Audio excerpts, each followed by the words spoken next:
Jake Donovan pushed open his front door with a tired shoulder, every muscle in his body screaming in protest. The lock clicked shut behind him, sealing out the world he'd just spent 16 hours surviving in.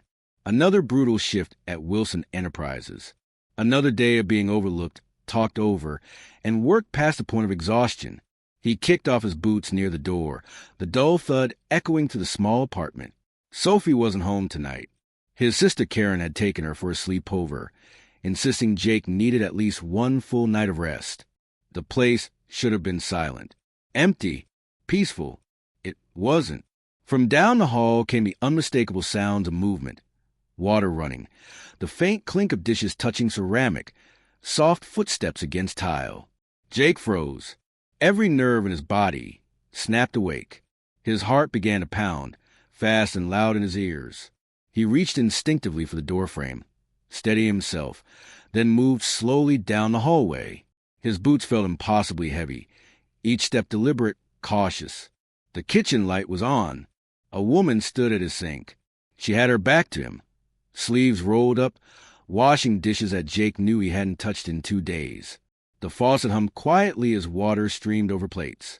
For a brief, absurd second, his mind tried to rationalize it.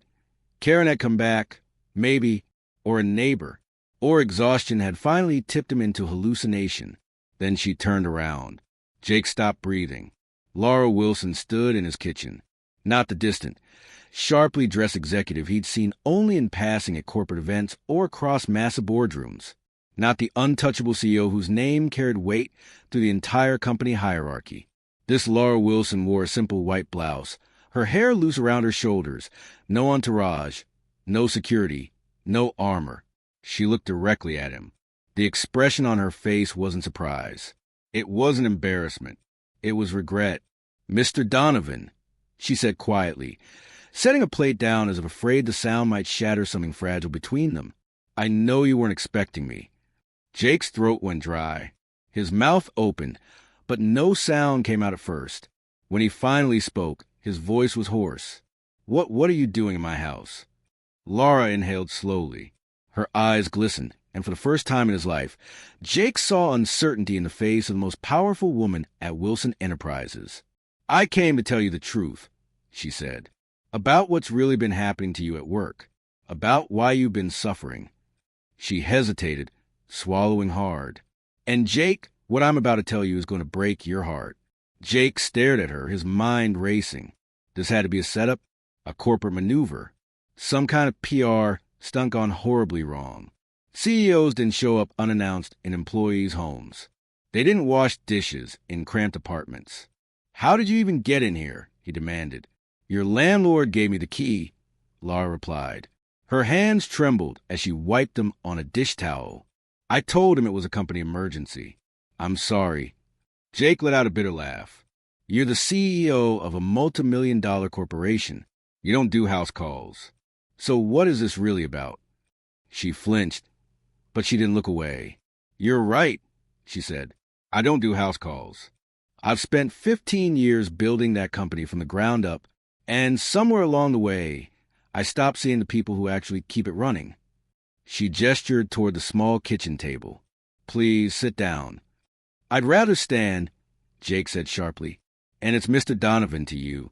You've never spoken to me before today. You walk past me like I'm furniture, and now you're in my home acting like we're friends." The silence stretched, thick and uncomfortable. Then Lara's composure cracked. "You're right," she whispered. "I've been blind. Willfully blind." She pulled out a chair and sat, shoulders slumping under an invisible weight.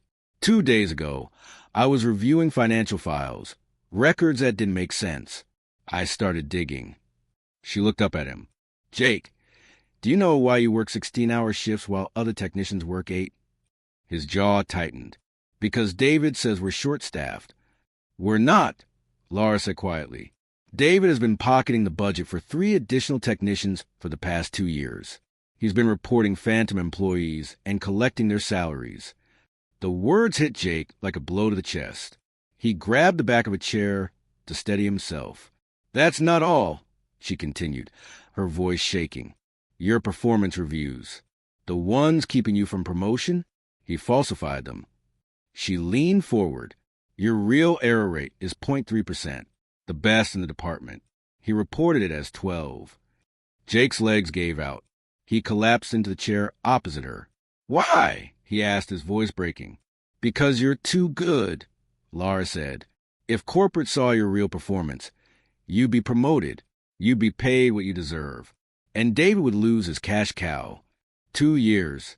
2 years of missed school plays. Missed parent-teacher meetings. Collapsing onto the couch every night too exhausted to make it to bed. 2 years of believing he wasn't enough. How long have you known? Jake asked.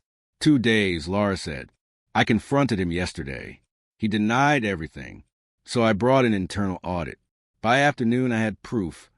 And you fired him. He's suspended pending investigation. But Jake, this isn't isolated. This is happening across departments. Her voice broke. I built a system that allowed this. Jake stared at her.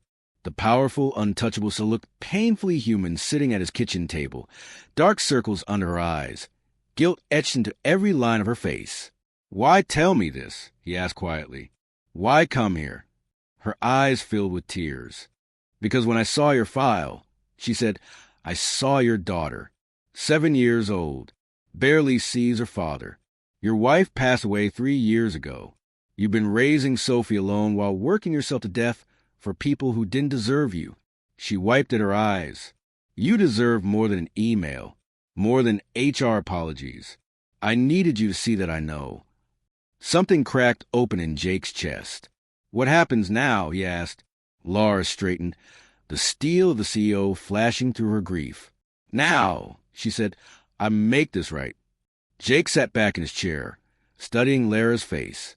The anger was still there, simmering beneath his ribs, but curiosity was beginning to win. Make it right how? He asked. You fired David, write me a check, and hope I forget the last 2 years?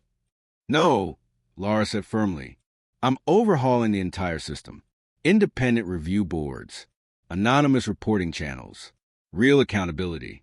And I'm offering you a position, senior operations manager, 40% salary increase, real benefits, reasonable hours. Jake laughed, hollow and sharp. Just like that. You've been doing management-level work for 2 years without the title or pay, she said. I'm correcting an injustice. He stood, pacing. And what do you get out of this? A feel-good story. You think I don't know how this looks? Lara's voice rose, raw. I built that company with everything I had, and I became someone I don't recognize. Then why didn't you notice sooner? Because I stopped looking, she said, the words bursting out. I let numbers replace people. The refrigerator hummed. Jake wanted to stay angry. Anger was safe, but something in her eyes made it hard. I don't need your pity, he said. Good, she replied softly. I'm offering respect. Before he could answer, the front door opened. Daddy! Jake's heart stopped. Sophie padded into the hallway in pajamas, clutching her stuffed rabbit. Karen followed behind, apologetic. Sorry, Karen whispered. She wasn't feeling well. Sophie's eyes widened at the sight of Laura. Who's that? Jake swallowed. This is Mrs. Wilson. She works at my company. Laura knelt to Sophie's level. Hi, Sophie. You're pretty, Sophie said. Are you Daddy's friend? I'd like to be, Laura replied gently. Daddy doesn't have many friends, Sophie added. He's always tired. The words landed hard. Later, as Sophie drew butterflies at the table with Laura, Karen pulled Jake aside. Are they screwing you over? For 2 years. Karen's jaw tightened. And she came here to tell you herself. Yeah. Karen studied him. You like her? Jake didn't answer. After Karen left and Sophie went to bed, Jake returned to the kitchen. Laura had folded Sophie's drawing carefully. She's wonderful, Laura said. She doesn't warm up easily. Kids see through people. Laura replied. The job offer hung between them. I'll think about it, Jake said. I need time.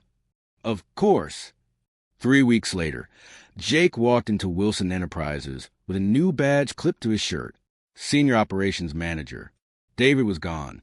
Others followed. Real coffee appeared in the break room. Overtime policies changed. People smiled more. Laura didn't hover. She was just present. One evening, she texted him, "Conference room B, bring coffee." They talked late into the night about exploited employees, furious board members, and doing the right thing anyway. "I'd walk away from the company before becoming that person again," Laura said. Sophie asked about Laura often. So Jake invited her to dinner. He burned the chicken. Sophie spilled juice. Laura laughed anyway. Later, Sophie offered Laura a stuffed bear. Friends help friends. Laura cried that night. Months passed. Pancakes. Soccer games. Late-night talks. Arguments. Healing. One evening, Laura admitted, "Sophie asked if I'd be her new mom. And what did you say? That families can look different." She swallowed, but I wanted to say yes. Jake pulled her close. "I love you. I love you too," Laura whispered. From down the hall came Sophie's sleepy voice. "Are you being mushy?" They laughed. That night, with Sophie asleep and Lara's head on his shoulder, Jake realized how far they'd come. From isolation to family. From survival to hope. Sometimes life surprised you. Sometimes your CEO showed up in your kitchen. And sometimes, if you were brave enough to let someone in, you found exactly what you've been missing all along. A home, a family, something real, and it was more than enough.